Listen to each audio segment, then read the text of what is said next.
Fíjense, a veces una pregunta muy simple, casi de principiante, puede acabar cambiando el mundo. Y eso es justo lo que pasó con un experimento del siglo XIX.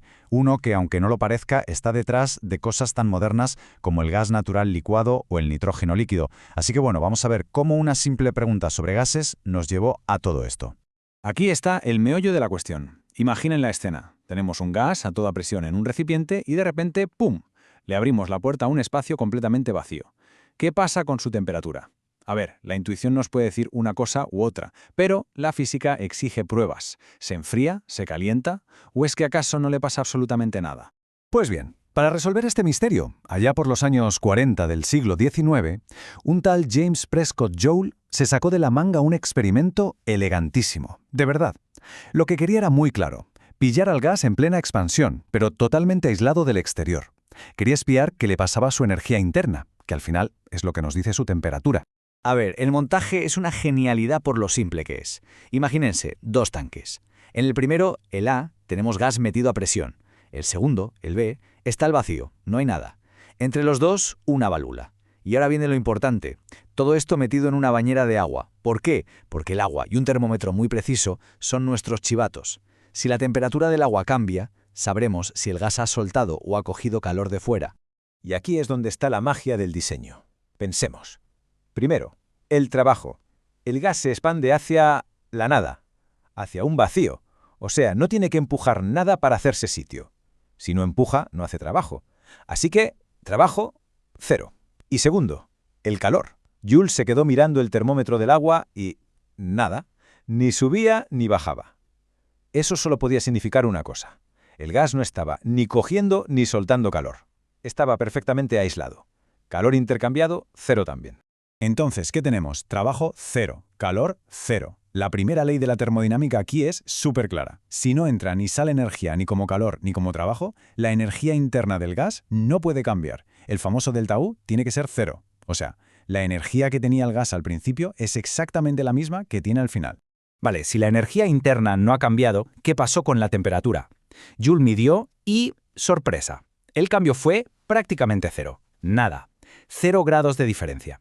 Y esto es alucinante, porque, piénsenlo, el gas de repente ocupa el doble de espacio, su presión se ha desplomado y su temperatura ni se inmuta.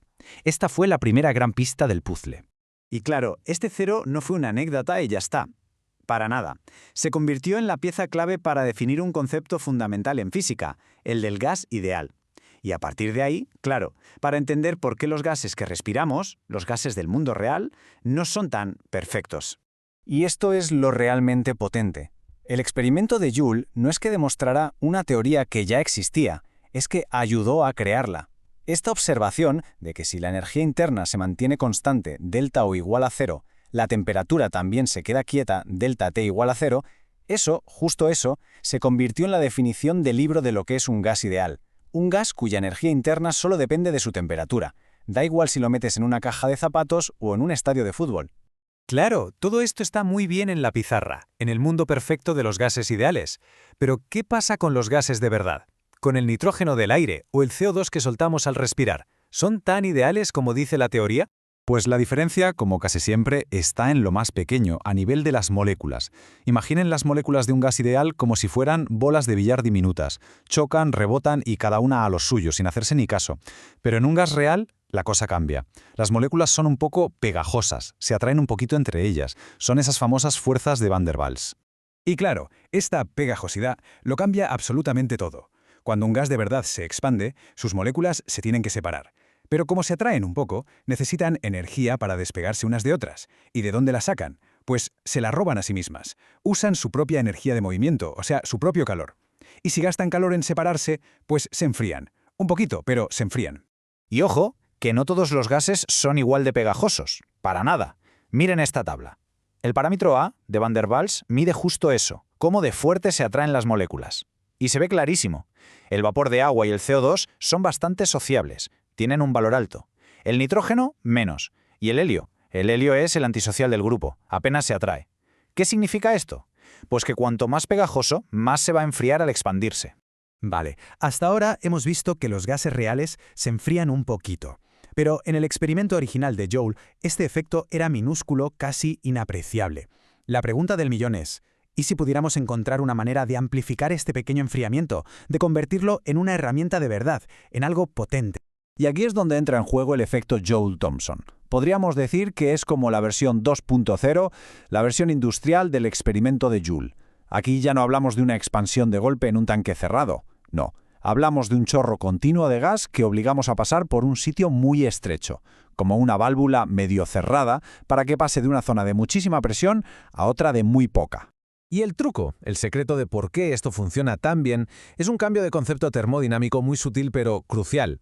En el experimento original, lo que no cambiaba era la energía interna. Aquí, en este flujo constante, lo que se mantiene constante es otra cosa llamada entalpía. Sin meternos en líos, digamos que la entalpía es la energía total del gas en movimiento. Y resulta que al jugar con esta energía de flujo, en vez de con la energía estática, el efecto de enfriamiento se dispara, se vuelve muchísimo más potente y sobre todo controlable. Y esta tabla lo deja clarísimo. Cada gas es un mundo. A temperatura ambiente, si expandimos dióxido de carbono o nitrógeno, se enfrían, y bastante bien, por cierto. Pero sorpresa, si hacemos lo mismo con hidrógeno o con helio, se calientan. ¿Cómo puede ser? Bueno, pues porque cada gas tiene lo que se llama una temperatura de inversión. Si estás por encima de esa temperatura, se calienta. Si estás por debajo, se enfría. Y resulta que la del hidrógeno y la del helio es súper baja. Por eso, para licuarlos con este método, primero hay que darles un buen enfriamiento previo. Y llegamos al punto clave.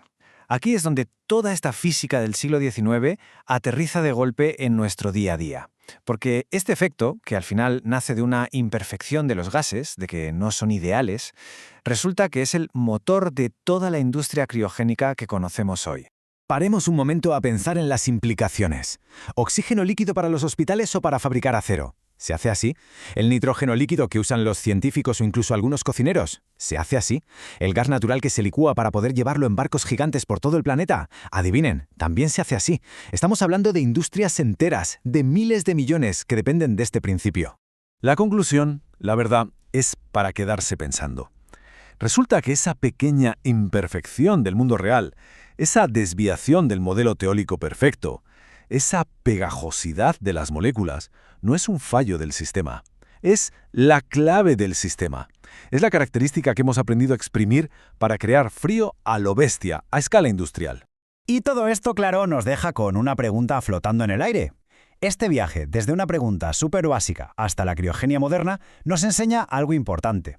Que a veces las grandes revoluciones no están en confirmar que un modelo es perfecto, sino en entender y explotar sus fallos, sus excepciones en el mundo real. La pregunta es, ¿cuántas otras imperfecciones de nuestros modelos científicos están ahí fuera esperando a que alguien las convierta en el próximo gran avance?